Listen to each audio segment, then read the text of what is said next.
건물 실내 지붕 구조체 보강 작업. 오래된 구옥은 내력벽으로 사용하는 내벽이 없는 경우가 대부분입니다. 천정을 해체하고 보면 블록이나 벽돌로 천정에서 10에서 30cm가량 높이로 있을 뿐입니다. 지붕 구조물과는 연결된 곳 없이 떨어진 상태인 것입니다. 이 집도 그와 같은 상태였습니다.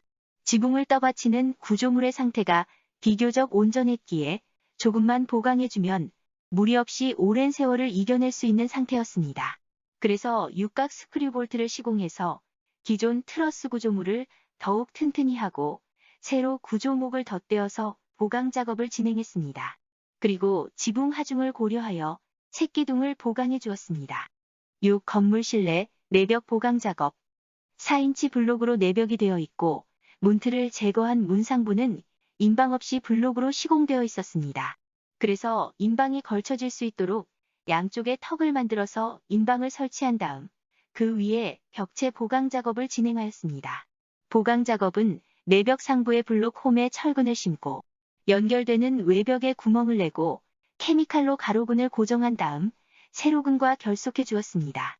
그리고 9mm 두께의 CRC 보드를 양쪽에 대고 그 안에 몰타를 타설하는 방식으로 내벽을 보강해 주었습니다. 250mm 정도의 높이로 시공하였으니 가벼운 지진 정도는 버틸 수 있을 정도의 보강 상태라 얘기할 수 있을 듯합니다. 7. 건물 실내 조적 미장 작업. 싱크대가 들어갈 자리에 방창과 같은 큰 창이 있었는데 싱크대 하부장 상부장의 사이즈에 맞게 창을 줄이기 위해 조적 시공을 하였습니다. 그리고 세탁실 창도 줄였습니다. 그런 다음 화장실과 세탁실을 나누는 벽을 벽돌을 쌓아서 만들었고 조적한 것이 어느 정도 굳은 뒤 미장 작업을 하였습니다. 8. 건물 실내 실내바닥 평탄 작업. 원래는 문턱이 있는 문이었는데 문턱이 없는 문틀을 설치해서 거실과 방을 드나드는 턱이 없는 시공을 하게 되었습니다. 이때 문제가 되는 것이 거실과 방이 각기 따로따로 방통 작업을 진행했기 때문에 작게는 5mm에서 크게는 10mm까지 바닥 높이가 차이가 납니다.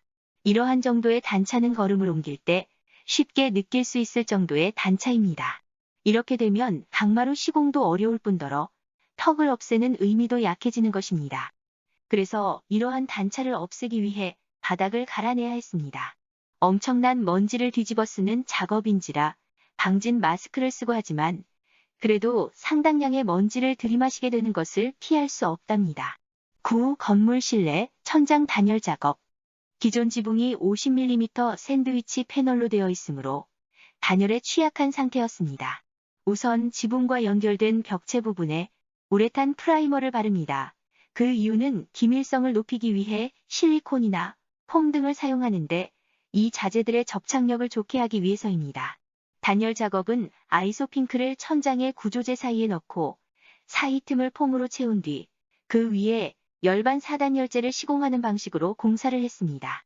그리고 그 사이사이에 공기층을 두어서 단열 효능을 높이는 방식으로 진행하였습니다. 기밀성을 위해 우레탄 폼과 실리콘으로 틈막이 작업을 하며 면밀한 작업이 되도록 노력하였지요. 10. 건물 실내 에어컨 라인 작업. 에어컨이 들어설 거실과 각방 천정에 라인 작업을 합니다. 그리고 실외기 위치가 옥상이므로 옥상으로 빠지는 구멍을 타공하고 라인을 뺍니다. 그리고 드레인은 벽을 타고 뒷마당 쪽으로 빠지도록 시공하므로 해당 벽면에 구멍을 뚫어서 드레인 라인을 빼놓습니다. 그런 뒤 마지막 단계에서 에어컨을 설치하고 드레인 라인 작업 및 실외기 설치 작업을 하게 됩니다. 11. 건물 실내 창틀, 문틀 설치. 창은 가성비를 고려하여 재현하늘 창으로 선택했습니다. 블루 반사 이중 유리로 외창을 하고 로이 유리가 들어간 이중 유리로 내창을 했는데 각각 22mm 두께의 창으로 했습니다. 그리고 사이사이에 들어가는 모는 긴 모로 했습니다. 긴 모가 들어가야 외풍 차단 효과가 더 크기 때문입니다. 그리고 단열을 고려하여 유리 사이에 들어가는 관봉은 단열 관봉으로 했으며 하이셰시바는 내부 백색, 외부 검은색으로 했습니다. 프로파일로 만든 실시의 트림 프레임은 메이커에 따라 가격차가 큽니다. 우리가 흔히 비싼 창, 싼 창을 구분한다면 이 프레임 가격이 가장 큰 비중을 차지합니다. 삼중유리나 특수한 경우를 제외하고는 유리 사양이 높든 낮든 유리 가격은 프레임에 비해 무척 저렴합니다. 형편이 되시는 분들은 좋은 메이커 제품을 선택하시면 되시지만 비용을 고려하셔야 한다면 첫째, 메이커 제품들과 유사한 성능의 프로파일 구조라면 굳이 비싼 돈을 들여서 메이커 창문을 선택할 필요는 없다는 것입니다. 어차피 프로파일의 단면을 보시면 아실 일이니까요. 둘째, 비교적 적은 비용으로도 고사양을 구현할 수 있는 것이 유리입니다. 그래서 유리에 투자하는 것이 옳다고 봅니다. 창의 가장 넓은 면적을 차지하는 부분이 유리이기에 유리 사양에 따라 춥고 덥고가 크게 달라지기 때문입니다. 창을 설치할 때 제가 시공하는 방법은 첫째, 거실에서 레이저 레벨기를 띄워서 모든 창 높이를 일정하게 맞추는 기준선을 잡습니다. 그 선을 기준으로 해서 창을 설치합니다. 둘째, 창을 안으로 얼마만큼 들릴지 정해야 합니다. 이런저런 벽체 시공과 마감 자재를 고려해서 계산하는 것입니다. 실수가 생기면 마감이 어설퍼지거나 재시공해야 하는 일이 생깁니다. 창틀 누수 우려와 실내 마감 때문에 창틀이 외벽보다 밖으로 나가도록 설치하는 경우는 없습니다. 모든 창은 내부로 들어가게 시공해야 하는데 과연 얼마나 내부로 들릴 것인가 하는 것이 문제이지요. 셋째, 안으로 얼마를 들릴지 계산이 끝났으면 이제 본격적으로 작업을 진행하는데 창틀을 예정한 위치에 고정해야 합니다. 창틀 설치 시 유의하는 것이 단열과 방수입니다. 창틀의 절반 폭은 방수액과 섞은 몰타를 사춤해서 채우고 나머지 부분의 절반은 우레탄 폼으로 채웁니다. 그러고 나서 남은 부분을 건물 내부로 들이는 것입니다. 현장에 따라 조금씩 차이가 있으나 이 원칙을 지키려고 노력합니다. 그리고 창틀과 벽체 사이에 방수 시공을 해서 누수 걱정이 없도록 하는데 밖에서도 하고 안에서도 합니다. 제 영상에서는 창틀 방수에 대해서 집중적으로 다루는 이야기가 많습니다. 이유는 그만큼 창틀 누수로 인한 하자가 많기 때문입니다. 제주도의 많은 집이 창틀 누수로 인한 곰팡이 피해를 보고 있는 상황입니다. 구축이든 신축이든 이런 경우를 쉽게 접하게 됩니다. 그래서 창틀 시공 시 방수에 대한 것은 과하다 싶을 정도로 하는 것을 원칙으로 하게 되었답니다. 넷째, 창틀의 내 귀퉁이의 쐐기를 사용해서 창틀 하부부터 수평을 잡은 다음 좌우 수직을 잡습니다. 그런 다음 각 모서리 부분에 폼을 쏴서 고정시킵니다.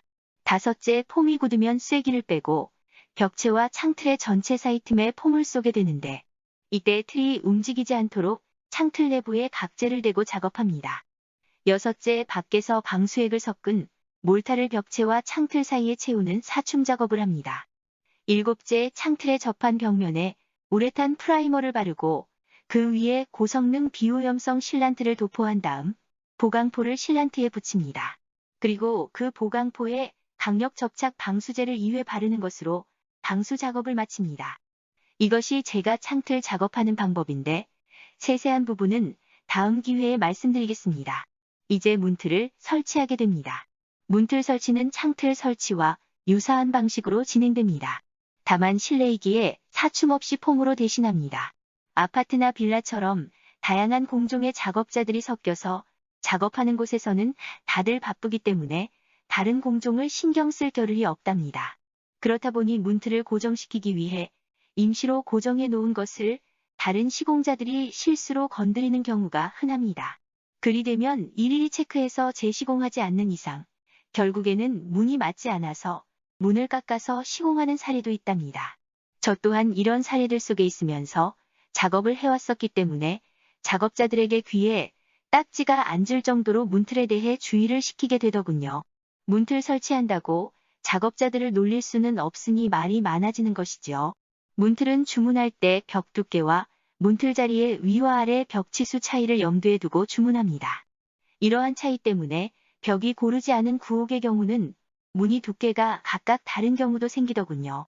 문틀은 바닥 마감재의 치수를 고려하여 문틀 상부의 기준점을 잡습니다. 그 기준에 맞춰 수직, 수평 레벨을 보며 설치하게 됩니다. 설치 시 폼이 부풀면서 문틀이 휠 수 있기에 벽과 창틀의 틈 크기에 따라 여러 번 나눠서 폼을 쏘게 됩니다. 그리고 문틀 안쪽을 3등분하여 각기 각재를 끼워서 문틀이 휘는 것을 예방합니다. 이렇게 해서 문틀 시공까지 끝났습니다. 짧게 말씀드리니 이런데 실제는 이보다는 더 긴 설명이 필요한 부분입니다. 이 또한 다음에 말씀드리는 것으로 하겠습니다.